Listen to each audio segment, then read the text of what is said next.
As another part of our series of interviews with politicians in and around Lexington that are important to the University of Kentucky, we'd like to welcome Congressman Andy Barr to campus. On behalf of the Kentucky Kernel and Wildcat TV, thank you for your time here. Matt, great to be with you. Thank you. I want to start out by asking about the NSA surveillance. That's something that a lot of students feel passionately about. And when you were here on campus last year, you mentioned that you don't necessarily feel that Edward Snowden is a patriot. Can you explain why you would feel that way?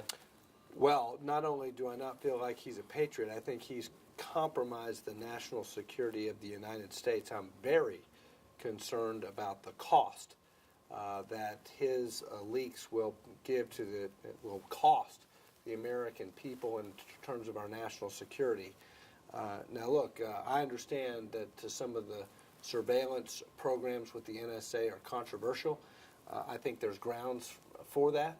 And I think some of those programs need accountability, they need reform, but there's absolutely no excuse for an intelligence officer sworn to allegiance to the United States of America disclosing sensitive information to our enemies. So we need to balance national security with privacy and civil liberties. The way that Edward Snowden went about it was totally inconsistent with our process for making our government work better for the American people. We need reforms, but Mr. Snowden is no hero. Okay. Now, I do want to ask as well just about the legality of the NSA. In 2012, in Jones versus the United States, the Supreme Court ruled that the FBI could not track Antoine Jones, a cocaine dealer. They could not track his location through GPS everywhere he went. Given the revelations that the NSA tracks billions of cell phone locations a day, how could that be constitutional?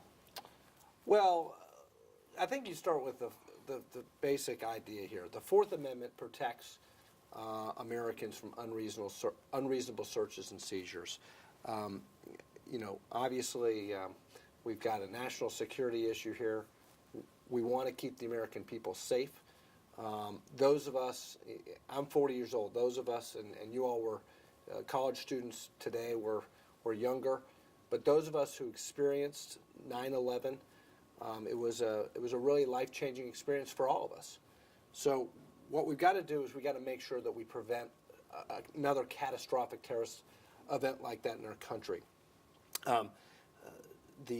Some of the NSA programs, the metadata collection program, has proven to have thwarted over 50 terrorist attacks on U.S. soil since its implementation.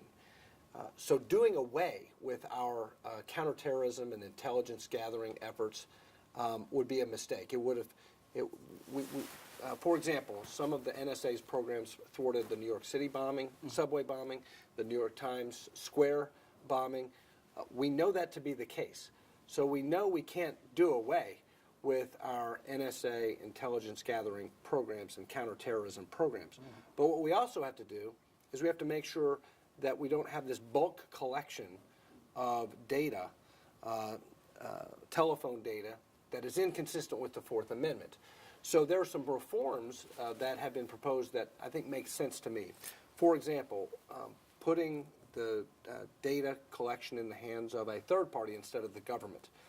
For example, having a repository for all of the data with in a consortium of the telecommunications companies. I think that makes sense, and strengthening the FISA court process so that the only way to access that data would be by petitioning this independent foreign intelligence surveillance court, providing the American citizens with additional civil liberties protections by giving them an advocate, an independent impartial advocate. So it's not the government petitioning the government, but also having a adversarial process where there's a civil liberties advocate that can present the other side of the case to the FISA court. These are some reforms that don't do away with counterterrorism activities, that don't do away with the government's important responsibility to keep the American people safe, but at the same time balance civil liberties in a much better way. Okay. Yeah, certainly nobody wants another 9/11 type event. But in reference to the 50-plus attacks that have been thwarted, there were 3 senators on the Intelligence Committee. I know Mark Udall and Martin Heinrich and another. They reviewed all of the cases that the NSA had claimed to have stopped, and they filed an amicus brief with the court that stated that the NSA was actually only used in 2 of those cases, and of those 2 cases, the information could have been gotten in a different way than the NSA. The bulk collection of data, that type of surveillance, is the intrusion of privacy warranted if the NSA hasn't been that instrumental? Well, those senators have their perspective. I have my perspective. I have had the benefit of receiving classified briefings and unclassified briefings on the NSA programs, and in particular the metadata bulk collection program. And obviously can't talk about the details of those classified briefings, but needless to say, I am convinced that those 50 cases of terrorism were legitimate cases where the NSA programs contributed to preventing terrorism, preventing the loss of life. Now, like I said, I am committed to making sure that these programs are accountable, making sure that these programs do not violate the Fourth Amendment, make sure that these programs don't violate the civil liberties of the American people. That matters to me a lot. I'm an original co-sponsor of the Email Privacy Act that says that the government cannot spy on American citizens' personal emails without a warrant. I'm a co-sponsor of that bill. I also voted for the Pompeo Amendment, which prohibits, specifically and affirmatively prohibits the NSA from targeting an American citizen individually for alleged terrorist activities without a warrant, without probable cause. So I'm very sensitive to the constitutional limitations of government power, and I'm very much an advocate in favor of the civil liberties that are protected by the Fourth Amendment. But I also believe that the Constitution confers upon the government the power to provide for the common defense.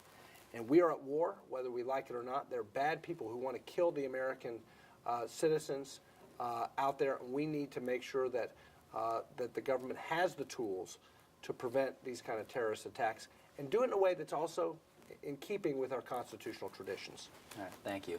I want to move on to something else that really affects the UK here, the debt ceiling and the government shutdown. UK receives about $500 million a year in public funding, and that would put, these types of issues put a lot of money for this school at risk. And I know the popular talk line among Republicans is that we voted to fund the government several times before we voted to shut it down. Sure.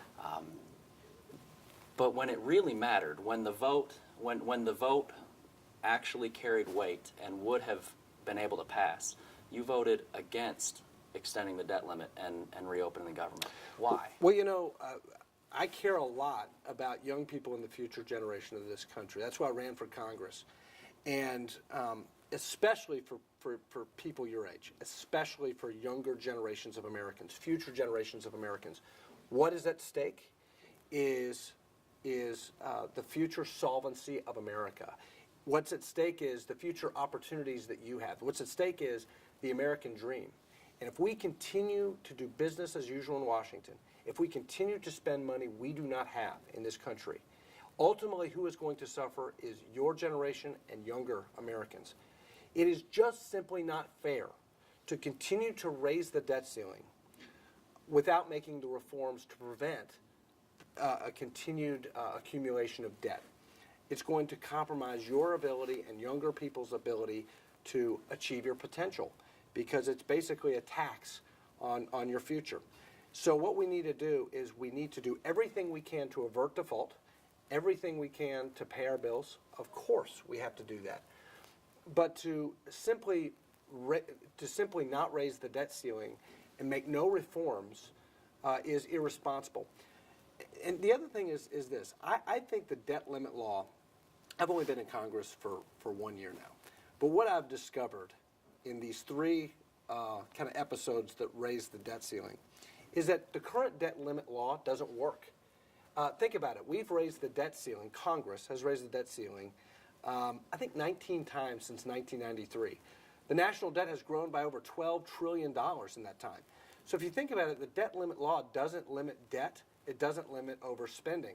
What we need to do is replace the existing debt limit law that doesn't work with a new idea, and it's a bill that I've introduced called the Debt Ceiling Reform and Congressional Pay for Performance Act. It's kind of a long name, but the idea is this, that instead of allowing the President, the Treasury Department, to threaten default by not prioritizing payments, and by the way, there is no threat of default if the Treasury Department would actually prioritize payments. The truth is we're bringing in about $2.6 trillion in revenue every year, and our debt service payments right now, because interest rates are so low, are only about $227 billion only. But the idea is that we don't have to default. It's a choice the Treasury is making to not prioritize payments and to default. But we've got to take default off the table. We don't want to jeopardize our economy. We don't want to jeopardize institutions like the University of Kentucky. So let's totally take default off the table. My legislation would do that. It would guarantee that there would never be a default. But what it would do would create a powerful incentive for those of us in Washington, members of Congress, to actually start tackling the problem so that young people don't face a future of debt and decline. It would tie the new debt ceiling to a declining debt to gross domestic product ratio. So what really would matter is not the overall debt, but actually the debt as a share of the economy. And those declining targets we would have to meet. And at the end of each year, we would kind of have a report card, kind of like college students have a report card. Yeah. Members of Congress would have a report card. And the report card would say, did we meet our target? Is the debt declining as a share of gross domestic product? And if we miss the target, guess what? The compensation for members of Congress gets cut by the percentage that we miss the target. So it's true pay for performance. It takes default totally off the table, and it refocuses Congress's attention not just on cutting spending, not just on austerity, but actually growing the economy. We want to invest more in education. We want to be able to help invest in the National Institutes of Health, the Markey Cancer Center, the Sanders Brown Alzheimer's research. We want to invest more in Pell Grants so that kids can have an opportunity at a higher education to get a good job when they graduate. But the only way we're going to do that is if we can grow the economy and restrain mandatory spending. Great. I think that pay for performance is something a lot of people would be excited about right now in Congress. But I want to ask you, as far as you keep talking about investing with the younger generation, given that the tax increases that happened in the few recent years haven't, according to the Congressional Budget Office, haven't had that large of an effect on the economic output of the country, with non-defense discretionary spending, investment in things that people in my generation will use quite a lot, infrastructure, research and development, those types of things, with that spending at a pretty close to an all-time low in modern history, why not raise taxes more rather than just keep cutting these things that will hurt our generation as we grow up? Well, a couple points. Number one, taxes are at the highest level in American history. And it's just not true that high taxes don't have an impact on the economy. They are having an impact on the economy. The labor force participation rate is the lowest in 35 years.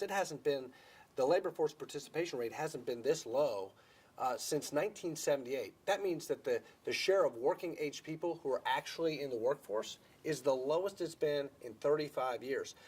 73% of Americans are living paycheck to paycheck right now. The average wages of Americans has declined by over $2,300 in the last 4 or 5 years. So the economy is not doing well, and part of the reason is that our tax code is not competitive. We're bringing in $2.6, $2.7 trillion every year. The government should be able to run on that amount of money. The problem is we're spending $3.6 trillion every year, so we're spending more than we're taking in every year. The goal, and what we should want for our students in colleges, is that we want them that when they graduate from college, when they have student loans that they have to pay off, we want them to be able to get a good paying job. We want them to achieve their potential, utilize that good education you're getting at UK, and then translate that into a good paying job that not only allows you to pay off your student loans quickly, but then provide for yourself and hopefully a family one day. So raising taxes, punishing entrepreneurial success, confiscating more of the hard-earned income of individuals, families, and businesses is not a good way to ensure that young people have those economic opportunities, those job opportunities that they should have when they graduate. The sad truth is that in today's economy, because our economy is underperforming, fewer college graduates are getting those jobs right out of college. So we need to reform our tax code, but we need to do it in a way that simplifies the tax code, reduces compliance costs, and helps grow the economy so that those jobs will be there when you graduate from college. Great, thank you. You mentioned that the average income is down $2,300 a year, something that we've focused on quite a bit at the Kentucky Kernel. Given that there has been over 4 times the amount of growth to the top 5% than there has been to the bottom 95% of people in this country, and given that the Wall Street banks have only gotten even bigger after we, the taxpayers, you and I, paid to bail them out, what can be done at the top to help people like us, where the unemployment rate for new college graduates is almost double the national average? Well, the president did, in his State of the Union address, talk about income inequality, and unfortunately, he's right. And he talked about how the promise of upward mobility in this country is stalling. And unfortunately, he's right. But the problem is that the reason why you've seen income inequality increase, and the reason why upward mobility, the promise of upward mobility, that American dream, has stalled, is really because of bad policies coming out of Washington. You mentioned the big banks getting only bigger. You know what? They have. They've gotten bigger under the policies of this administration. The Dodd-Frank law, for example. Let's just take 2 aspects of Dodd-Frank, which I think are very, very bad. They don't solve the Dodd-Frank law, which is the new massive financial regulation bill, over several thousand pages, 400 new rules and regulations, creates huge new bureaucracies in Washington to harass small business owners, financial institutions, and actors in the private sector.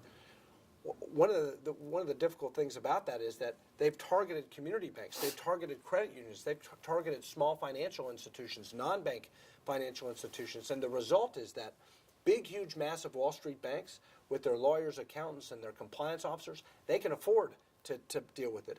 And so the big banks have gotten bigger, and the smaller financial institutions have been devastated and can't compete. So that's a very unhealthy result of big government policy. The other thing about the Dodd-Frank law that is, I think, very concerning, if you're concerned about civil liberties, if you're concerned about the NSA, just wait until you find out about the Consumer Financial Protection Bureau, which is a new government agency created by Dodd-Frank that collects every American's personal financial information. If you're a college student and you use a credit card, the federal government now, under Dodd-Frank, can now look at what your transactions and collect those transactions without your consent. Now, I'm concerned about the NSA violating personal privacy, but if I'm a college student, I don't want a federal bureaucrat snooping around, my transactions at, down at the Kennedy bookstore. I mean, I want to have a level of personal privacy. I certainly want at least to be able to consent to the federal government looking at my credit card bill. So that's the kind of problem we're seeing with these policies, and income inequality has grown because the government is snooping in on the American people, harassing small financial institutions, preventing people from accessing credit, taking away choices from the American people. That's limiting growth. That's limiting economic recovery, and that's one of the reasons why you see the wealthy who can afford, lawyers and CPAs and accountants and compliance officers, why that income inequality gap is increasing, and folks at the lower end can't achieve that upward mobility. Okay.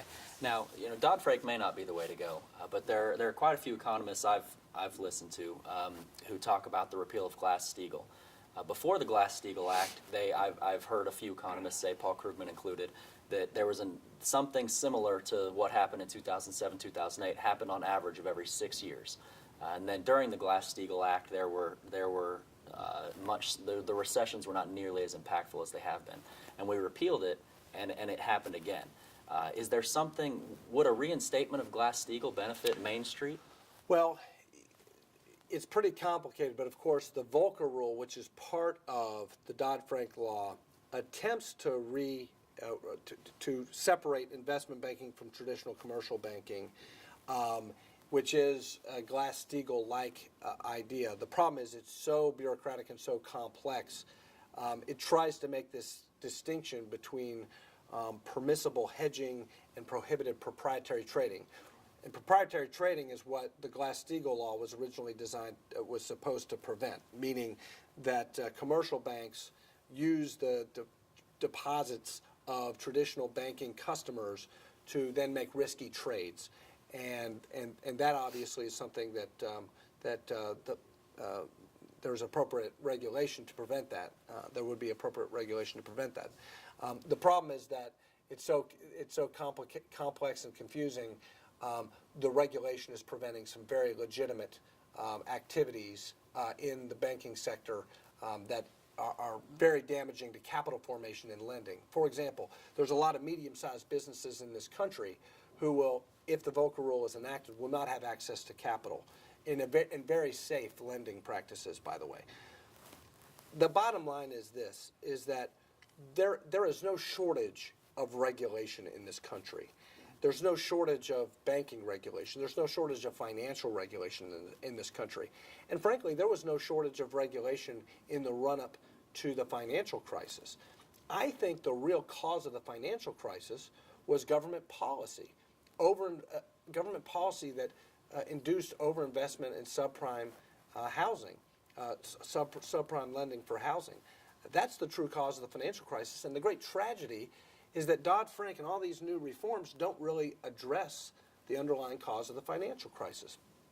There is a bill that we have introduced in the Congress that I think would actually get to the underlying cause of the financial crisis, and that would wind down these huge government-sponsored enterprises, Fannie Mae and Freddie Mac, which really produce this overinvestment in housing.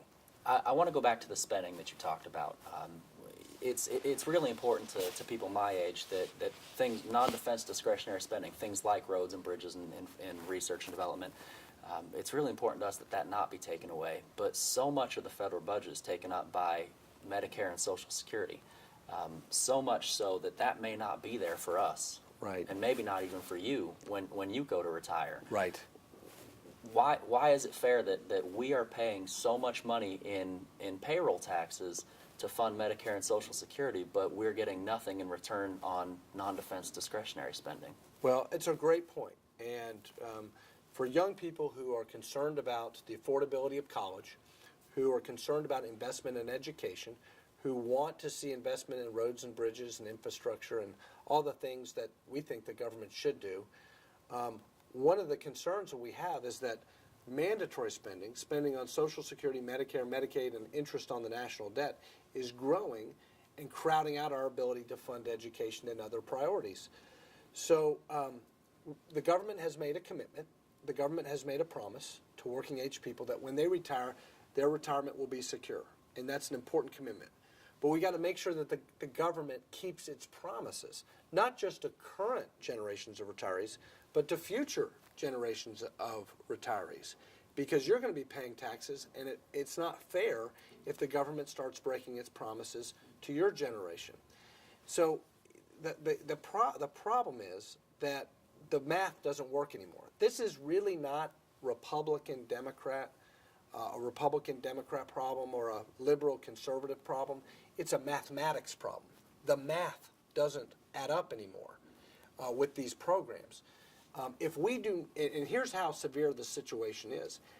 If we do nothing in our country, if we don't make any reforms to Social Security or Medicare, within about 15 years, 100% of all federal revenues, all of the taxes that go to Washington, D.C., 100% of that will be consumed by 4 items in the federal budget: Social Security, Medicare, Medicaid, and interest on the national debt, the debt service that we pay just to service our creditors, to pay our creditors.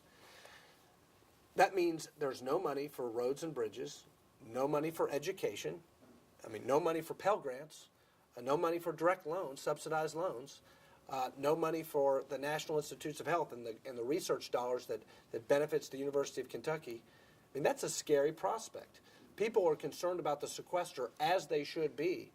But in 10, 15 years, it's not going to be the sequester. It's going to be, we don't have any money to pay for education.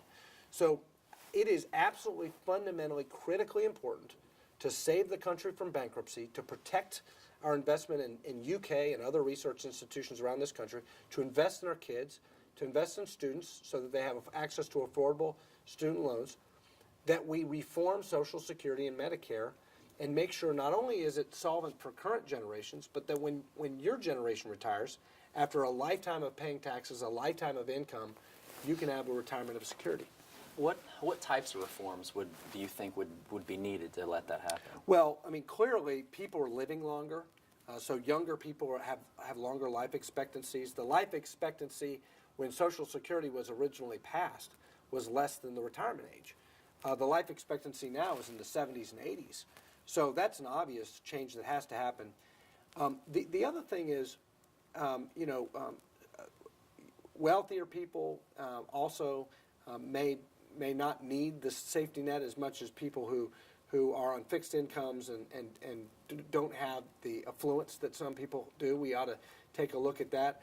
But I think the principle that we should definitely apply is that if you're currently retired, if you're in the middle of your retirement or you're close to retirement, nothing really should change for you, because you have an expectation, and we shouldn't be changing the rules in the middle of the game.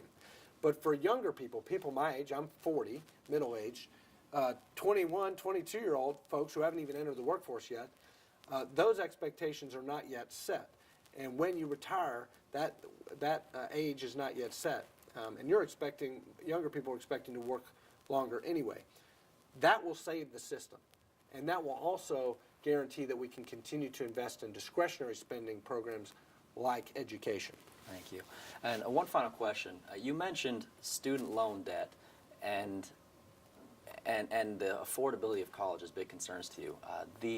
The student loan debt in this country has reached over $1 trillion total, and economists are concerned that there may be a student loan debt bubble the same way there was a housing bubble just 5 or 6 years ago.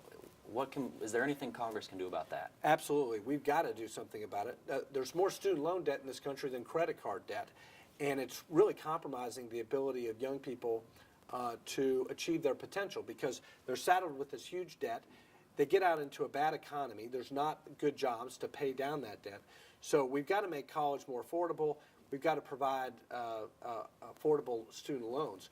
So a couple things that I've been working on. I'm a co-sponsor of a bill that would expand the tax preferred treatment of education savings accounts. So you've heard of these 529 accounts. There's also a federal Coverdell education savings account. I would allow people to save tax-free for education in a more expansive way. That's one solution. The other is Congress passed, and with my support, a student loan reform bill this summer that prevented student loan interest from doubling. And it also got the politicians out of student loans.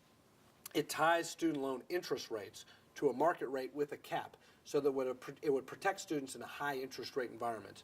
The other thing that we voted for just recently is for our returning veterans from Iraq and Afghanistan. I voted for and strongly supported the GI Bill Tuition Fairness Act. And this is a great bill for our young veterans who are coming home. A lot of our veterans, travel around the country. They don't really have in-state tuition because they've been moving around a lot.